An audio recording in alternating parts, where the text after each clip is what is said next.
Oi, pessoal. Boa tarde. É um prazer recebê-los na ERI-Rio de Janeiro, evento promovido pela SBC e que neste ano está sendo organizado pelo Cefet Rio de Janeiro. Eu sou o Glauco Amorim, professor do curso de Ciência da Computação e do Técnico em Informática do Cefet Maracanã. Hoje serei seu anfitrião e tenho o prazer de anunciar que vamos receber a pesquisadora Desirê Rigonati. A Desirê é doutora em otimização matemática pela Universidade de Trieste, Itália, com 5 anos de experiência como consultora em otimização e aprendizagem de máquina na Decision Brain. Trabalhou em várias áreas, incluindo planejamento de produção e logística, planejamento e agendamento de mão de obra, mobilidade urbana e gerenciamento de tráfego aéreo. Então, pessoal, a Desirê ela conduzirá a palestra intitulada Predictive Analytics and Optimization for the Bike Sharing System of London.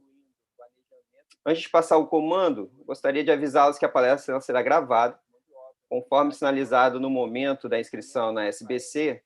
Quem não concordou com a divulgação da imagem e do som, então lembro que é importante manter a câmera e o microfone desligados.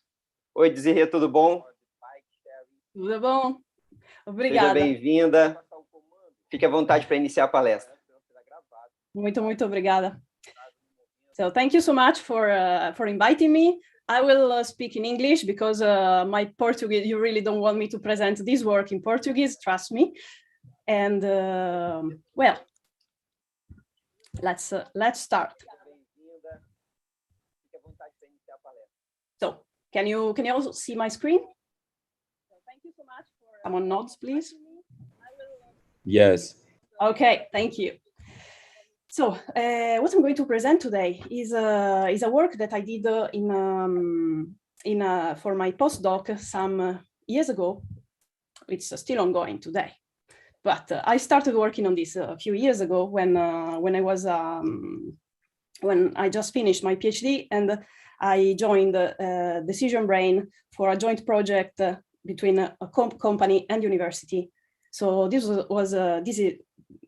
the result of a work done in collaboration between the Laboratoire d'Informatique de Paris Nord in Paris and the Decision Brain, that is a company that is based in France also, but has offices and people a bit everywhere. So first, I'll tell you a couple of words about the company that now I work for and what we do. So we are a company, we are a small size company. We're about 30 to 40 people, and with a good 30% that have a PhD in mathematical optimization. It's a bit of an anomaly in France, but it's a very nice place. Our founders have 30 more years of experience in many areas of operations research, and what we do basically is developing solutions for our clients, which means writing software that solves whatever problem the client is struggling with. That might have to do with production planning, with workforce optimization. We're a very multicultural environment. We have last time we counted, we had like 10 nationalities, and we collectively we counted 14 languages. We have a presence so far in France, Hong Kong, and the US, with offices plus other people scattered around. And we do a bit of research in terms that we do have. We partner with university to do collaborative PhD or postdoc programs. Right now we have 3 PhD students that are doing their thesis in collaboration with us. So a couple of examples about what we do, what we did in the past, and just to give you an idea, a more concrete idea. So we develop decision support software. For example, we had a company that does facility management, so needs to schedule their the activities and the upskilling path for their employees that do various tasks like repairs, fixing electricity, doing installations, cleaning, security for building management. And this company's ISS is a big player in this field. We did a solution that solved all these issues.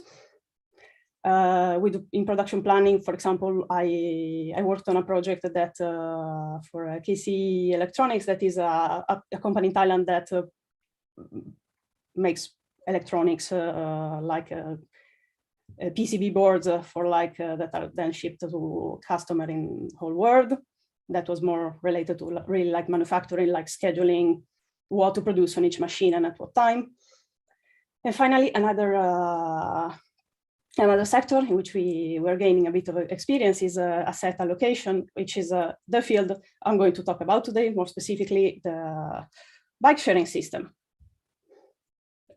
So our client in this case, the name of the company that you will hear me recurrently repeating during this talk is Serco. Serco is the manager of the bike sharing system of the City of London. So, well, let's dig into it easier to just jump in. So I do suppose that everybody knows what a bike sharing system is, but just so we're sure that we're all on the same page. What we're talking here is a bike sharing system with fixed docks, which means there is an infrastructure made of docking points that are scattered around the city, and that users, that can be citizens or tourists, can use to rent bikes and return them, rent bikes, pick them up, travel wherever they have to go, and then drop them in another location when they are done using them. So it's this kind of system for sure. I know there's a lot, there's many of them in Brazil, like virtually, I guess every big city has them nowadays. It's there's various systems that are like dockless with batteries. There's new e-bikes. So there's all sorts of innovation in this market now. But when we started working on this project, London was with a traditional system. It still is actually with fixed docks, only simple bikes, no e-bikes, no other types of vehicles. So, as a matter of fact, the London bike sharing system was and is still today one of the largest in the world. It started in 2010 with a scale of just 300 stations and 5,000 bikes. And by the time we delivered the final version of this project in 2018, when we started this was 2016, by 2018, it had reached a size of more than 800 stations and 13,000 bikes that were deployed. So for this whole time, this system was owned by the City of London and managed by a third-party company that is called Serco, that provides various managing services for this bike sharing system. So they have to ensure that it's working the best possible way all the time. So they have a big control room with planners that are there monitoring the system 24 hours a day, 7 days over 7, all time.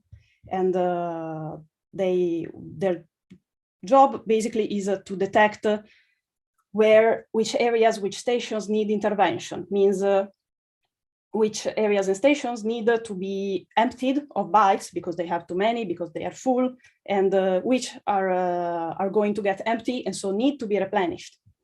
In addition to this, they take care of repairs because bikes with normal usage will break. So they dispatch technicians to take care also of all these tasks. So together with the control room, there is a fleet of technicians that actually are dispatched around to do the actual work of picking up bikes from one location when there's too many and driving them and dropping them off to another location where there's need of them. In terms of usage of commuters, this is pre-COVID data, of course.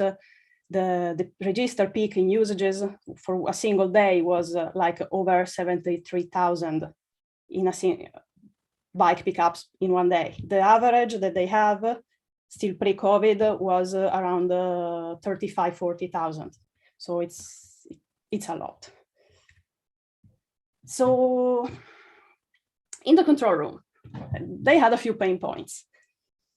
Most notably, they had a hard time managing the system, managing the normal operation of the system, and detecting incidents and reacting quickly to incidents and things that happened on the spot, we could say, like an accident that involved a bike that needs somebody that goes there and gets the bike and takes care of bureaucracy, or I don't know, somebody that notifies about abandoned bikes somewhere. So taking care of these things while at the same time taking care of normal traffic, normal bike redistribution. The main objective in London and for this company when managing the system is to maximize the availability of it. So it means that at every moment they have a big display that monitors how many bikes are deployed in the system and how many stations are empty, how many stations are full. Based on these metrics, then if they pass a threshold that is agreed in their contract with the City of London, they have to pay penalties. So their main objective is try to minimize these situations where you have stations that are empty and full. So since they were having these difficulties, when they went for, they decided to partner with us to get a new system that would help them in decision support for doing all these activities. And this tool is a piece of software that provides an interactive map, a Gantt chart that allows them to manage and visualize the jobs assigned to technicians, and also provides some advanced analytics tools that are based on machine learning technologies. It's forecasting and optimization as well. So I'll show you just a couple of screenshots just because so you see that it's a real thing. It's not just a bunch of mathematical formulas. So the main interface is a map, is an interactive map where planners can see at all time where the bounds are and the status of each station. So a green dot represents a station that is going well. A green dot with a dot that is red means a station that is not going well because it's going full. A black dot represents a station that is not going well because it's going empty. So they can monitor the status of each of these stations. This basically allows them to detect everything that is going on just at a glance.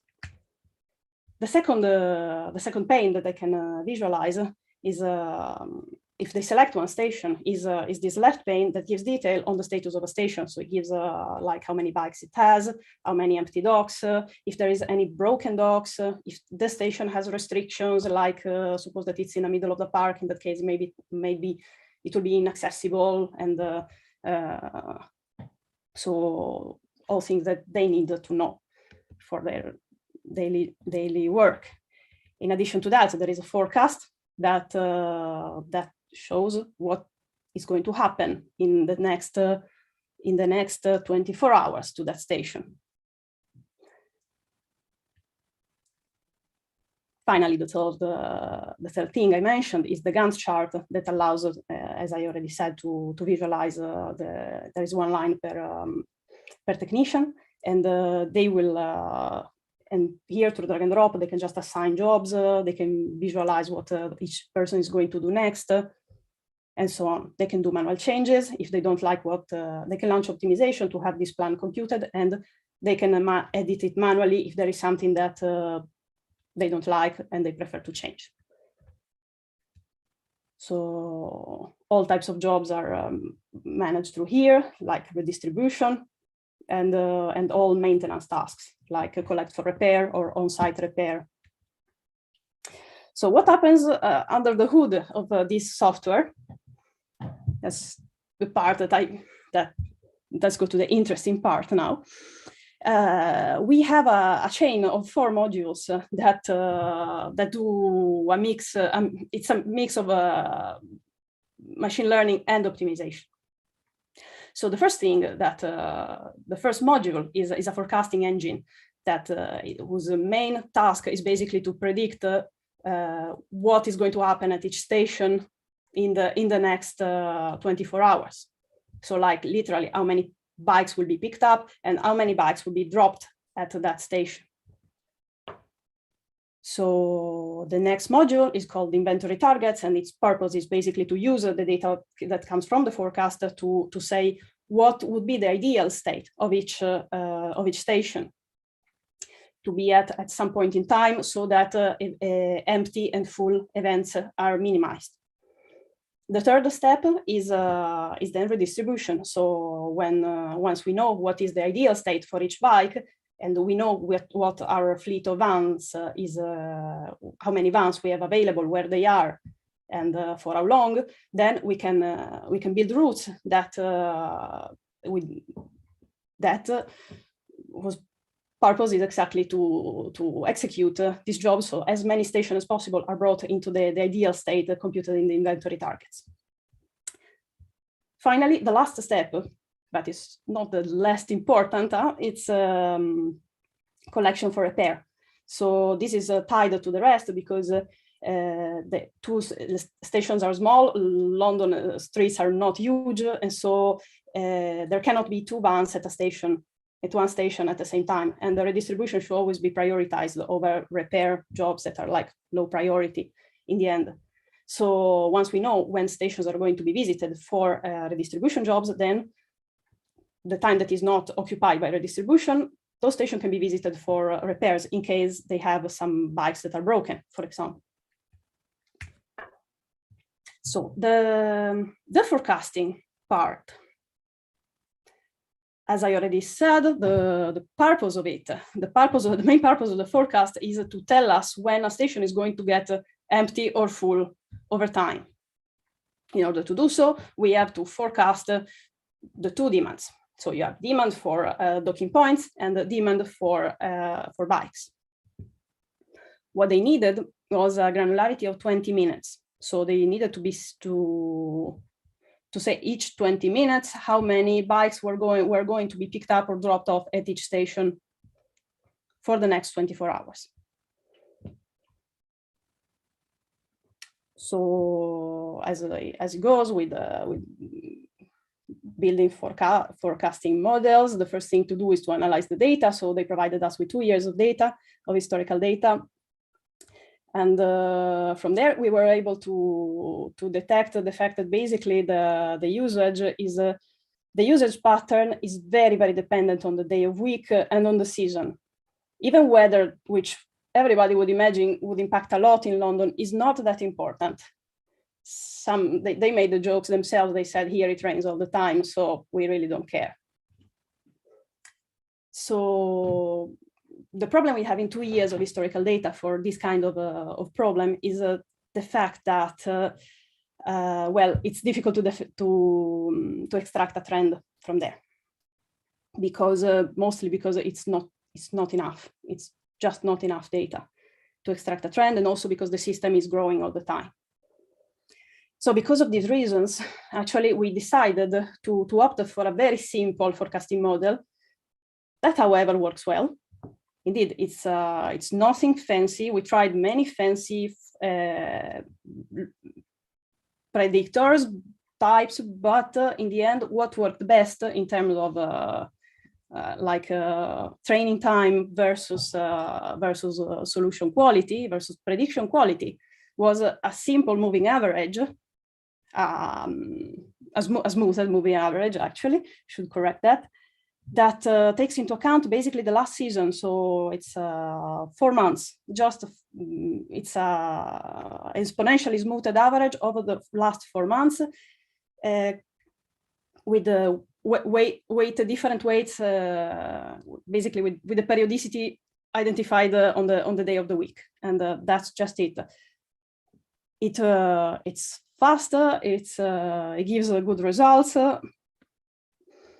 We still had to make it run on a cluster because of the size of the whole thing, but in the end, it was what performed best. Okay. Next one. So, okay, what I'm going to explain in this slide is kind of well known, but I still think it's nice to see it in the data. So what we learned from the forecast is that in these bike sharing systems, there is two types of stations. There are stations that are so-called self-balancing, which basically where basically pickups and drop-offs will balance themselves over time. And there is stations that instead need interventions because they have a usage pattern that is mostly towards pickups or mostly towards drop-offs. So as to answer to what we learned from the forecast, I start with a tiny example to see how we reasoned in developing this part of the application. So imagine a small station with 5 docks, and our forecast is going to tell us that for the next 30 minutes that we take as a single time bucket, so we don't know which events are going to happen before each other. The forecast just tells us that we have 1 pickup and 2 drop-offs. It means that in this station, at all time during these 30 minutes, there should always be there should be 1 bike and 2 free docks in order to fulfill the demand, which means that the actual inventory, that is the number of bikes that are docked in the station, should always be between 1 and 3. So this very simple example is to tell you that basically pickups and drop-offs identify something that is that we call safety corridor, that is indeed a range of values that go from 0 to the capacity of the station, in which we know that if our inventory stays within this range, we will be able to fulfill the demand no matter the order of arrival of it.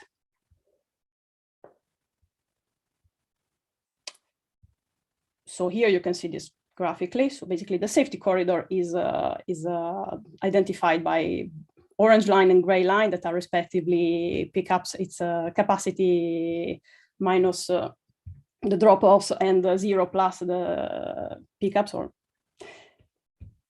the other way around, sorry. Well, you got the idea. Well, the red dotted line instead is the bike inventory. So the bike inventory is given by, at each moment in time, since we are discretizing the time horizon, is given by the inventory at the previous time bucket, minus the pickups that we forecasted, plus the drop-offs that we forecasted. So by projecting these values, we are able to rebuild we are able to build a projection of the inventory over the next, let's say 24 hours, whatever we need as time horizon. And graphically, what happens if the projection of our inventory goes beyond the lines that are the lines that identify the safety corridors, or out of orange, or like beyond the orange or below the gray in the case of our plots here, it means that station is going to have a problem, because if we do nothing, we will have to the station will go full or empty, and ultimately Serco will have to pay a penalty. So that's a station that needs intervention. Next step is a combination of forecasting and optimization, which we call inventory targets. Specifically, we want to answer this question. For example, where should the inventory curve be at 21 today, so that we don't have a station full at 12 tomorrow?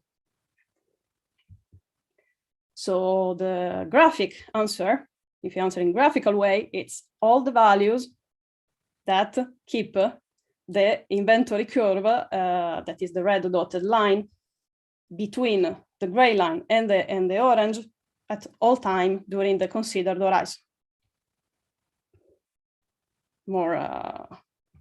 What we did more formally was to associate to each of the possible inventory levels at each station. So from 0 to station capacity, we associated a penalty that was calculated based on the projection of how many minutes of empty full that initial state will cause, and combining that with the additional constraints that I'm going to tell you now, we will try to identify which are the optimal values for the station inventory. So specifically, additional constraints concern types of station, because they have since some stations are grouped, they have different priorities. This is something that is specific to London, so I'm not going to go into more detail. But and the fact that you have that there is a limited number of bikes available in the system. It's not infinite. So once you have to decide how many bikes have to be docked at each station, the global number should never exceed what is actually the maximum number of bikes that can be deployed. And an additional requirement was that if there were to be many of these values, like values that are equivalent or like values that deliver the same solution or same objective function value in optimization terms, then they would like to have and display them all. So concerning the optimization problem itself, it was a bit because of the station priorities that involved the groups of stations. It was really not possible to decompose this problem by station, which would have made it quite very easy to solve. But we still managed, so we coded this. We didn't do anything fancy. We coded this as a mixed integer model in Cplex in 2 phases. So we built an initial solution, solve each individual station, and then we used that as a starting point for a second solving phase where we added all the constraints on clusters and the constraint of total number of bikes available. It's simple, it solves faster, so just a few seconds. The problem size was not huge, so this was fine. The next step, on the contrary, if you have any prior knowledge on this kind of problems, you know that it's not easy at all. So the redistribution optimization is a problem where you have to basically dispatch a fleet of vans to move bikes between one station and the other, to avoid empty full or minimize the travel time or any other objective function that you decide is the priority for you. In the specific London case, they wanted a station belonging to clusters. That means higher priority stations should be given priority. They wanted a very, very short running time, like they said, less than a minute, which was not, given the type of problem, was really not obvious. And they wanted to be able to assign some works, some jobs manually, and they would like our optimization algorithm to take that into account. And yeah, when I say you should take into account user activity, it means we are taking into account, we are working on a dynamic problem. It means we don't take a snapshot, we don't solve a snapshot of the system as it is and assume it does not change, but we have to take into account that users will pick up bikes and drop them off. And so as time evolves, that has to be taken into account. Just that. It's if you try to formulate these as an as a mixed integer model, it's something that is like huge. You will end up with a problem with like millions of rows and variables. It's really not. We tried that since I was still doing research. That was a postdoc. So what we managed to solve was instances with, I think, two vans and 10 stations, which sadly was not. We tried the column generation approach to solve that. It worked fine on toy instances, but it did not scale at the size needed for the actual application, which I remind you is like 800 a station and a fleet of 20 to 30 vans, depends a bit on the moment of the day. So because we had very limited time for the execution, there was like really not many options left. We did a constructive heuristic that basically takes into account the current state of the system and assigns to each truck that is not doing something, that is waiting for the next job, it assigns the best thing that it can do given its current position and its current inventory, like how many bikes the van has on board. So we don't send an empty van to do a drop-off job, which wouldn't make sense. So this heuristic basically looks ahead. Okay, here we have, I'll explain it a bit more detail. So it is a bit clearer, I hope. So at each time bucket that here is discretizes, we are still at 20-minute scale. For each van that has no job assigned, the possible destination from its current position and the compatibility in terms of van inventory are calculated. We use a value function to assign a value to each possible action. We pick the best. We also compute the next best. So we do a weighted average of the next and the next best options for each van. And at that point, we pick only the first action of the two action sequence chosen. We pick the first.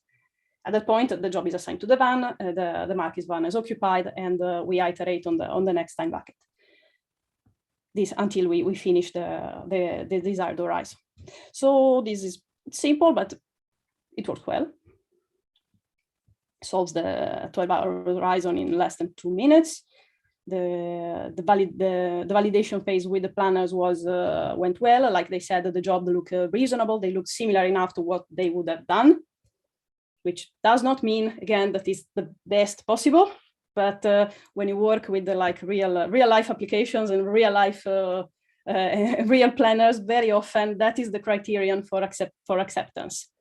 It's like you can tell them this is the best possible thing. Trust me, I can give you mathematical proof that this is the best thing that you do. But then they tell you, but I'm not used to work that way. I wouldn't have done that because there are other real world conditions that blah blah blah. And so, but in this case, things were smooth. So here I collected for you a few differences from literature and this application. That because before jumping into this work, we did a lot of literature review as it has to be done, to see if there was anybody else that had tackled a similar size problem. Back in the day, here I'm talking like 2017, there wasn't. That we were able to identify some, the main differences between our problem and what you normally find in the literature. So, which is typically, for example, take objective functions. What you find in literature normally is minimized travel time. You have, in terms of time limit for solving your problem, you don't really have, you're generally not constrained there. While in our case, our objective was minimizing the empty full status, where they really don't, I mean, minimizing travel time is a bit of a consequence of that, because if you minimize it, you'll be able to do more jobs, of course, but that's not what, that was not the primary objective. And of course, we had this solving time that was super tight. But the biggest difference was scenario size. The biggest thing I could find, the biggest instance size I could find in 2017 was the capital bike share system from Washington, DC, US, that had 300 stations and 6 vans. We were already at 815 back in the day. And another big difference is that the dynamic version of the problem, that is the one that takes users' activity into account, was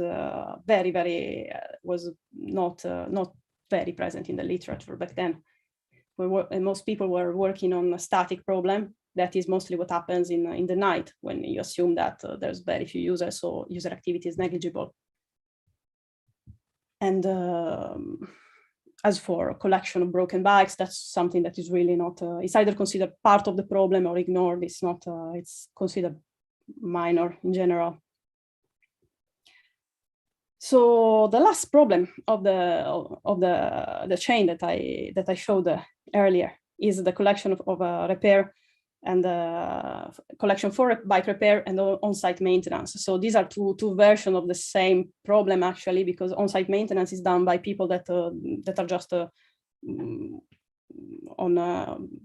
they go around either by foot or by bike or using public transport. Collection for repair instead is what happens when after these technicians declare that they are not able to quick fix a bike, they mark it as this one should need proper maintenance, and at that point a van will pass and collect it. So what we had to take into account in this case was either as okay, besides from the fact that things that are not excuse me, sorry. So these operations are never performed on the same day because it's for internal reasons. But what is locked and also what is locked in high priority station is more urgent, obviously, than low priority stations. Low priority are just stations that have like low traffic in general. So it's not the job there is not so. It's also important to have all docking points freed as soon as possible from broken bikes. These two, they wanted it to solve very fast. They said it could be a bit more than the other, but please keep it like a few minutes at most. In terms of problem characteristic, if you have this one is a variant of a very well-known well-known problem. So it's a capacitated vehicle routing problem. Excuse me. And specifically, it's a multi-objective vehicle routing problem. Multi-objective because we have to combine the number of collected bikes with travel time minimization in this case. There are time windows, but they are very large time windows, so that's not a major complication to the problem. Time windows are given by the fact that some stations are inaccessible during some hours because there are limitations due to, for example, because they are in parks and parks are closed during nights, or in residential areas where the citizens struggle not to have any road noise after a certain hour. It happens in London. So when stations are not accessible, clearly vans cannot go there. So that in terms of our optimization problem, that those become very large time windows. And finally, it's a multi-tool problem because each van, has a limited capacity that is either 18 or 24 bikes. Once they are full, clearly they have to go back to depot, drop all these bikes there at the workshop for repair, and start a new tour. In terms of how we solved this problem, here again we did we used a constructive heuristic that creates the tours plus a constraint programming model. This was an experiment, but it worked fine. So the constraint programming model builds a tour for all available vans. Then the constructive phase just updates the data basically, and if vans are still available, like have not finished their shift, they will be put in for the next iteration. Here's a bit more in detail. So here again, we have discretized time horizon at each van that has previously completed its tour will have a new tour calculated by the CVRP algorithm. That is, the CP model I mentioned before, where we do compute a value for the bikes to differentiate those that have been docked there as and marked as broken for a longest time.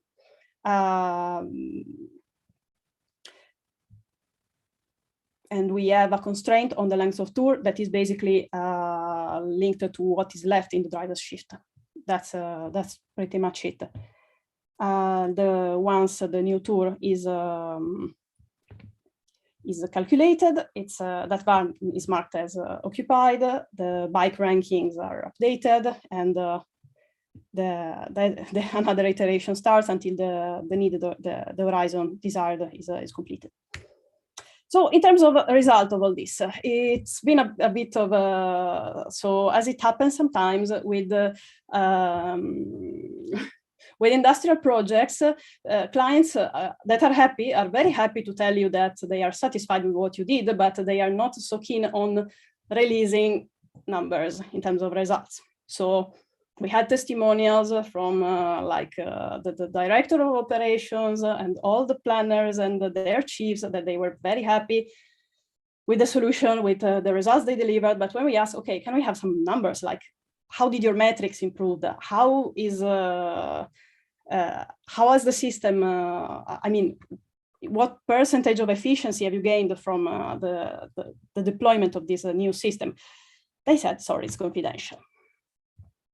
So sadly, it happens. What we did observe was that after the go live of the system, which was August 2017, first version, and then 1 year later, the final version with all optimization that improved after planners' feedback, we saw that there was an increase in ridership.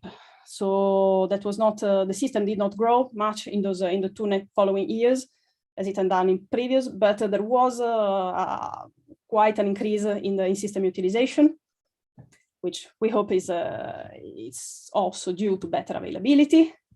The company Serco said that they had big improvement in their penalty metrics.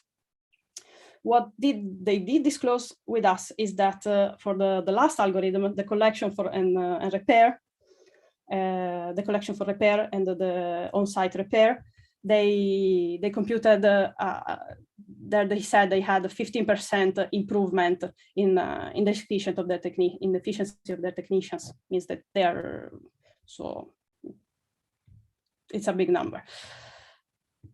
So that's it for my presentation. Thank you so much for your attention, and please, so if you have any questions, just ask. Thank you, Desiree. Thank you very much for your lecture. The work is very interesting. We have some questions. Sure. Some in English, some in Portuguese. It's okay. It's okay. Okay. If I need help, I'll ask to repeat. So, but yeah. Sorry, I will reply in English. So hope you don't mind. Okay. Thank you. From Diego, could you give more details about the machine learning techniques? Yes, sir. So we tested. We tested the stupid ones, of course, to have reference. So we started from linear regression. Then we tested ARIMA. We tested random forest, and finally we tested some simple predictors that actually did like exponentially smoothed average. So it was a dumbed down version of ARIMA, if you want, in terms of concepts. So what we got was that the dumbed down version was kind of performing the same as the random forest and the others. And we got the same from ARIMA, random forest, and slightly worse from our dumb predictors that was doing like exponentially smoothed average. But compared with we decided to keep that one because the time it took was like a fraction of the others. So we said that the gain in forecast quality that you have from that one is not worth the additional computation time needed. Okay. Another one in Portuguese now. Parabéns pela apresentação e pelos trabalhos. Essas soluções estão integradas ou os técnicos utilizam ferramentas distintas na central de controle? E como é a organização ou a arquitetura dessas soluções? So it's okay. So in terms of architecture, it's so in terms of like, if you ask me software architecture, it's microservice based, and we deployed it through Docker. So it was a Docker composed deployment. This was hosted by, deployment was done by a third-party company that is provider for only this kind of services.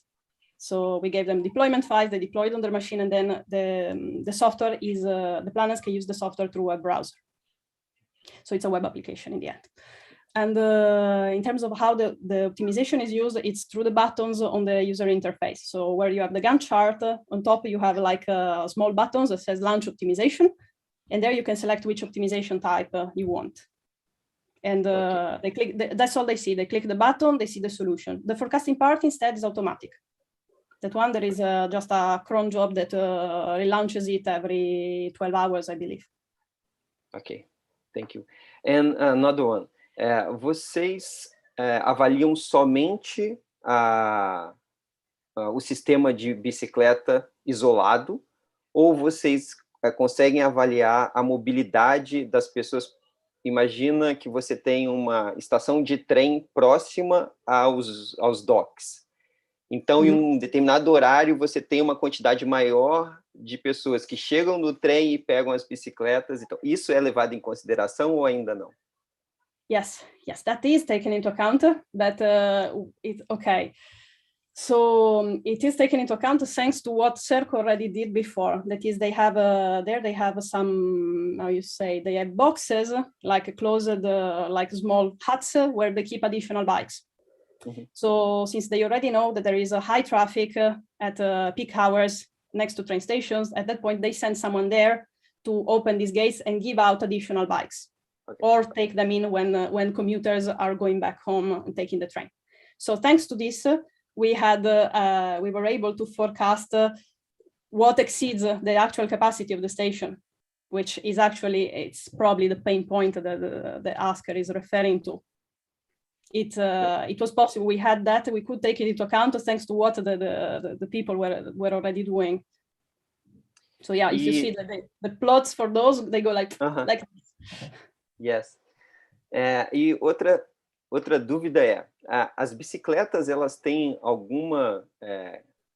algum dispositivo que vocês, GPS, por exemplo, e aí vocês sabem por onde ela está passando, ou vocês somente sabem que ela saiu de um lugar e chegou em outro lugar?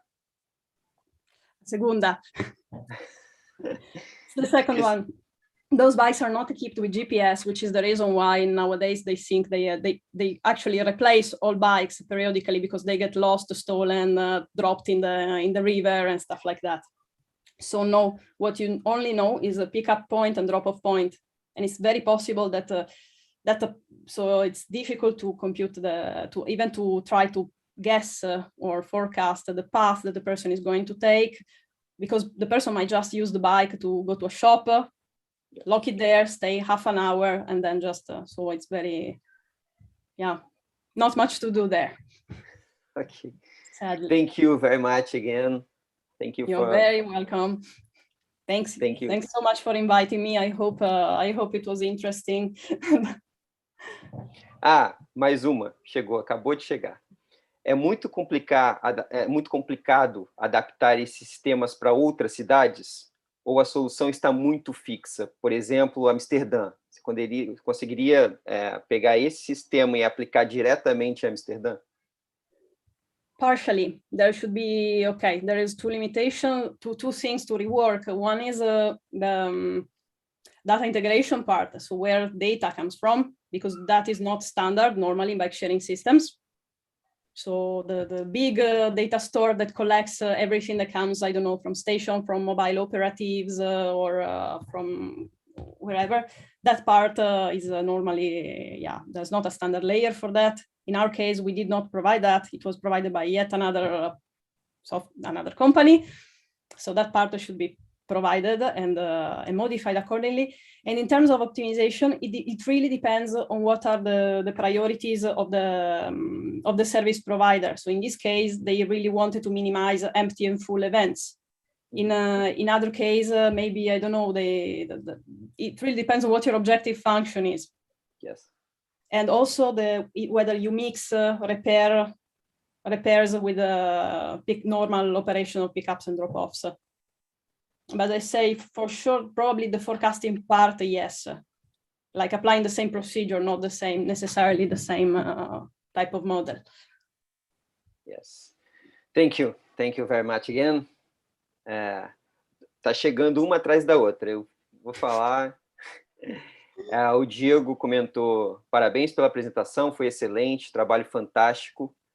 Como esse evento é uma escola, poderia indicar caminhos aos alunos que estão assistindo? O que eles possivelmente poderiam estudar para aplicar nesse trabalho?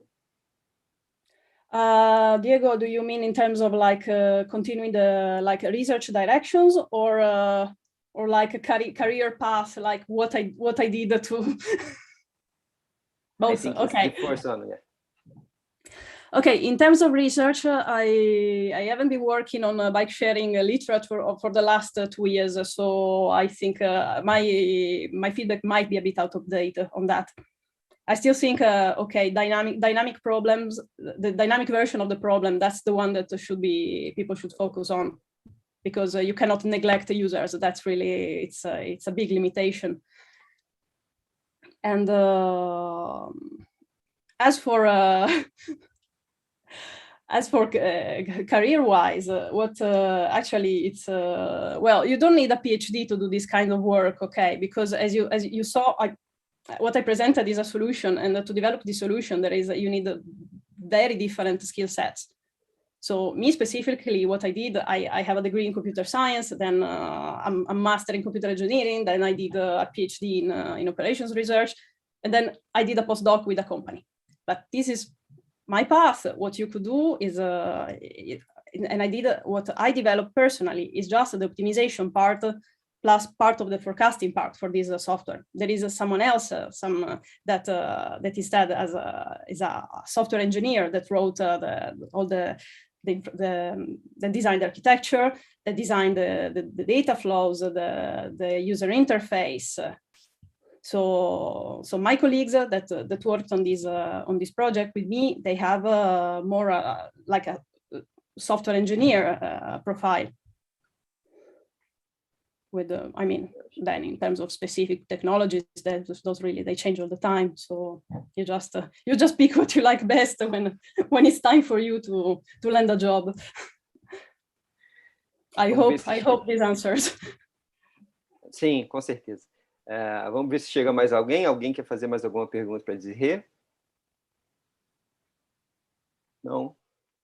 Thank you, Desiree, again. Thank you for our lecture. You're welcome. Thank you for inviting me. It's an interesting job. Congrats. Thank you. It is. Então é isso. I'm happy with it.